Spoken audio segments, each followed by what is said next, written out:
Hi, welcome to America Uncovered. I'm your host, Chris Chappell. No one likes a sore loser. I'm definitely not one since I've never lost anything in my life. What can I say? I'm pretty good at winning. And here's someone else who's really good at winning. Serena Williams. She's undeniably the greatest female tennis player in history. She's won 331 women's singles matches during Grand Slam competitions, an all-time record. And that's just one of her many accomplishments in her two-decade career. So is someone who is such a good winner a good loser, too? Now to that astonishing U.S. Open final. Serena Williams losing to Japan's Naomi Osaka following a coaching penalty, breaking her racket, and arguing with the chair umpire. Well, that doesn't sound too great. But her loss became even more controversial when she accused the umpire of sexism.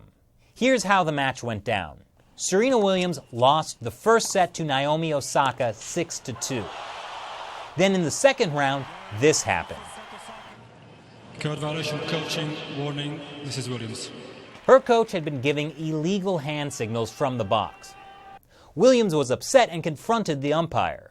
He gives me a thumbs up, he's telling me to come on. We don't have any code, and I know you don't know that, and I understand why you may have thought that was coaching, but I'm telling you it's not. I don't cheat to win, I'd rather lose. Which is really a great attitude. I just wish that was her coach's attitude too. Because after the match, her coach admitted he had been giving her illegal hand signals, but defended it by saying she didn't even see them and everybody does it. Well, if everybody cheats. According to the Grand Slam rulebook, both the coach and the player have to be communicating for it to be coaching. So did she really not see her coach? I don't know. Whatever, she got a penalty. Then she got another one for breaking her racket by slamming it on the ground. Violation, racket abuse, point penalty, Mrs. Williams. Okay, she's upset.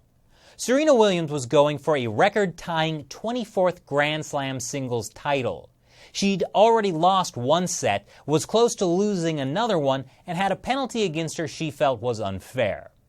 But she couldn't let it go. She kept arguing. You owe me an apology. I have never cheated in my life.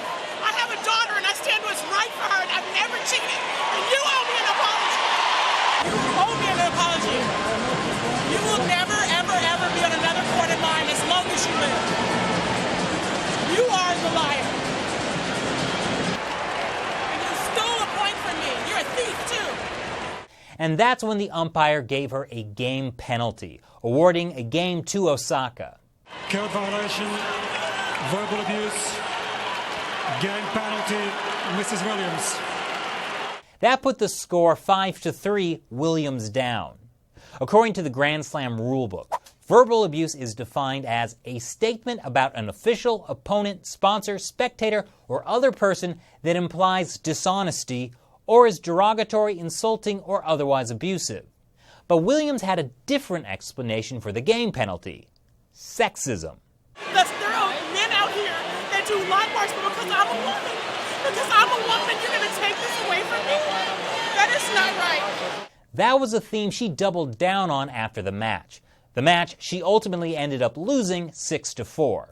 I've seen other men call other umpires several things, and I'm here fighting for women's rights and for women's equality and for all kinds of stuff. And for me to say thief and for him to take a game, it made me feel like it was a sexist remark. I mean, like how he's never took a game from a man because they said thief. Though she did also get in some praise for Osaka. She played an amazing match and she deserved the credit and she deserved to win. And at the end of the day, that's what it was. Serena Williams was fined $17,000 for her code violations.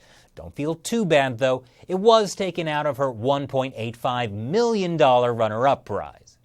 This is not the first time Williams has gotten in an argument with umpires. Here she is in 2009, after an altercation with the female umpire during another match she was losing. That wasn't it. Are you scared? As I said, I would hit you.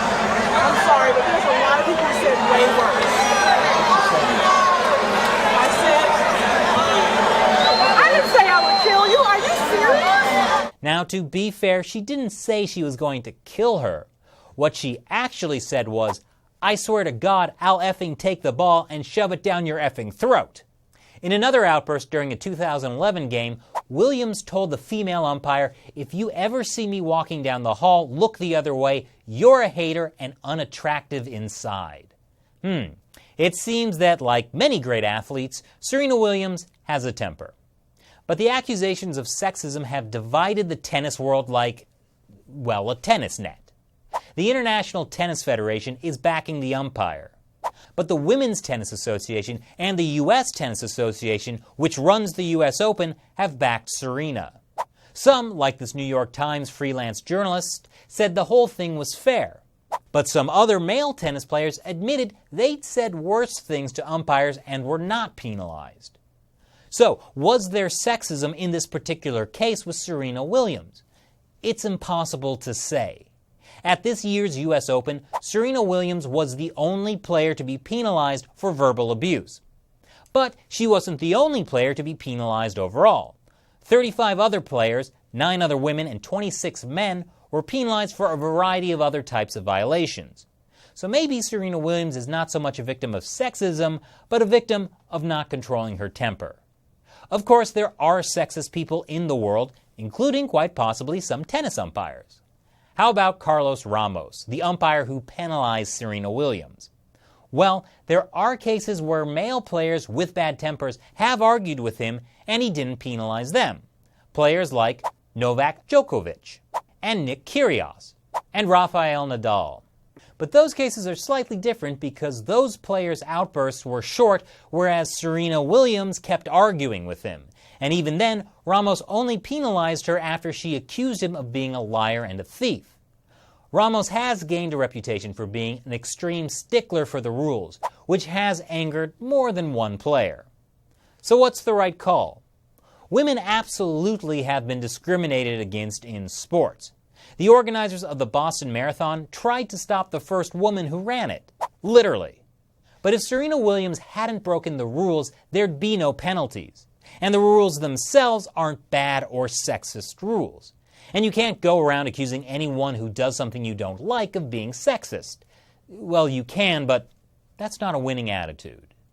This was not a clear case of sexism, but it is a clear case of her own unprofessional behavior.